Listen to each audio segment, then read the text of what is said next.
təhlilçi olaraq heç yerdə görməmişəm ki, nə Amerika tərəfindən, nə İsrail tərəfindən belə açıqlama olsun ki, olmayıb, biz Xameneyini öldürəcəyik və xalq küçələrə axışacaq. Belə şey gözlənilmirdi. Amma Trumpın bir çağırışı oldu ki, çağırış hər zaman var. Biz gəlirik, siz də çıxın küçələrə. Bəli, çağırış hər zaman var. Bugün də, dünən də Netanyahu görürsüz, menyudan seçim elədi.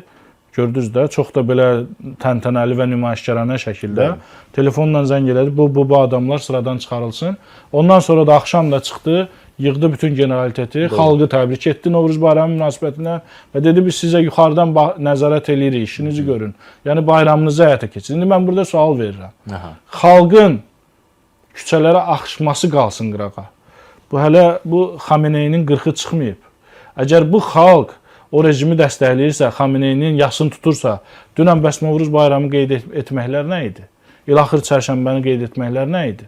Bu xalqın əsl əhval-ruhiyyəsi. Bəli. Yox, indi bilirsiniz niyə? Azərbaycan mediasında yayırlar ki, xalq İran rejiminin yanındadır, böyük əksəriyyət. Özdə elə rəqəmlər səsləndirirlər, çox gülməli. Və deyirlər ki, əhval-ruhiyyə dəyişib, konsolidasiya var rejimin ətrafında. Bu həmin xalq deyil. Siz deyirsiniz konsolidasiya var, Novruz bayramı qeyd edilir. Və yanvarda da qətlə yetirildi. Və 2 ay əvvəldə bütün 31 əyaləti var, 29-unda mitinq həyata keçirilir. Ola bilərəm ki, bunu onunla əlaqələndirirlər ki, İsrailə olan İrandakı münasibət, yəni qəzəbli bir münasibətdir. Yəni İsrail gərək bu prosesə müdaxilə etməyəydi. Kənar müdaxilə, düşmən müdaxiləsi olanda xalqın instinktiv olaraq nifrət elədiyi rejimə belə sarılması prosesi baş verə bilər. Bilirsiniz, o hansı halda mümkündür? Məsələn, o ekspertlər ki, deyirlər İsrailə münasibət bir mənalı deyil, onlar sosial anketlərə falan baxırlar görəsən. Yəni, beyin mərkəzləri. İsrailə münasibət bir mənalı söhbəti yoxdur burada. İsrail, Amerika Birləşmiş Ştatları ilə bir yerdə xilas edici bir qüvvə kimi görünür xalqın gözündə. Yəni, bu şeytanı başımızdan devirmək üçün başqa bir şeytanla da onların gözündə təbii ki, müttəfiqliyə gedərik, tək ki bunlar rədd olub getsinlər. Yəni, məsələ budur. Bu dəfələrlə yaşanıb və bu mollalar birinci dəfə deyil ki, bəşər tarixində belə bir rejim yaradıb, sonra da dağılıb çıxıb gediblər. Yəni, nə olsun ki? Özdə cəmi bunlar 47 il dözdülər, Sovet imperiyası 80-70 il dözmüşdü. Özdə bundan qat-qat güclü idi.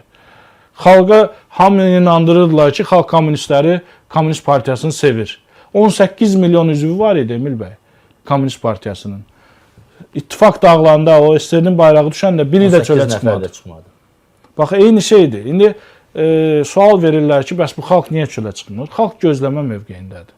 Yəni, tamaşaçı pozisiyasına keçib. Niyə? Çünki qan görüb dediyimiz kimi gözləyir ki, silahlı qüvvələr görək hansı müqaviməti hara qədər göstərə biləcək. Hərbi nəticələri gözləyir. Hesabını ona uyğun götürür və nəticə etibarilə koalisiya qüvvələrinin dediyimiz kimi apardığı sistemli iş nəticəsində, yəni neytralizasiya olunması nəticəsində xalq ürəklənəcək. Misal üçün, deyək ki, biz hal-hazırda oturmuşuq 80 kilometr ərazisində. Burada Allah uzaq eləsin, nəzarət etsə, insanların özünü daha reaksiyası məsələsi var. Və yaxud da ki, Kuala Lumpurda və yaxud da ki, Moskvada eyni proseslər yeri gəlmişkən Moskvada da baş verir. Məsəl üçün, FSO-nun və yaxud da ki, digər FSB-nin işçiləri getdikcə azaldıqca şəhərlərdə xalq daha yaxşı sərbəst şəkildə hiss edir özünü və ayın 29-una bir mitinq təşkil ediblər Moskvanın mərkəzində.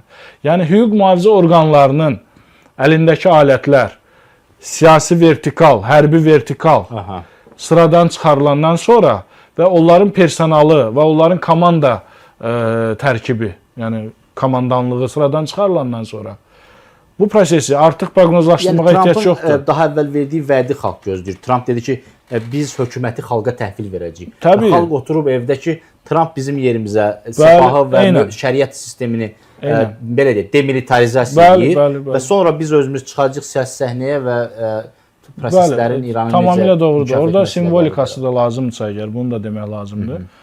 Bu proseslər, bir də deyim ki, hələ bir ay tamam olmuyor. Hələ az öncə sizinlə də söhbətimizə olduğu kimi, hələ aprel ayının maaşları yatmayıb İranda. Hələ görək yata biləcəkmi? Hələ görək, hələ iqtisadi nəticələr, bazarda inflyasiyanı qoyuram qırağa. Hələ savaş 20 gündür maksimum gedir.